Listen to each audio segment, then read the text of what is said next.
Supreme कोर्टाचा भारतीय जनता पक्ष आणि सरकारला सर्वात मोठा धक्का आणि याच सुप्रीम कोर्टाच्या आदेशामुळे आता लोकसभेच्या निवडणुकीच्या तोंडावरतीच भारतीय जनता पक्षाचा भांडाफोड व्हायला सुरुवात होणार आहे।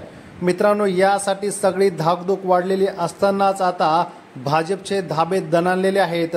काही करून आता त्यांना हा निकाल थांबवायचा आहे। मात्र सुप्रीम कोर्टाचे जज जे सर्वोच्च आहेत ते चंद्रचूड यांनी दिलेला आदेश SBI बँकेला जो होता बॉन्डच्या बाबतीमध्ये, मित्रांनो हे जे बॉन्ड आहे या बॉन्डची बातमी अशी आहे की कोणत्या पक्षाला या बड्या कंपनी आणि उद्योगपतीने देणगी दिलेली याचं उघड होणार आहे। जर हे उघड झालं तर देशाला हा एक सर्वात मोठा घोटाळा आणि कोणाकडे या कंपन्या पैसे देतात आणि व्यवहार करतात हे उघड होईल।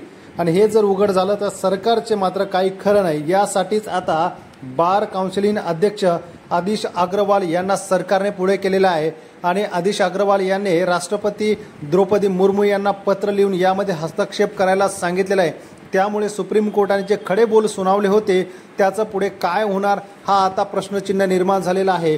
चंद्रचूड हे सरकारचं ऐकत नाही आणि सत्याची बाजू घेऊन पुढे जात असल्याचं सध्या दिसतंय।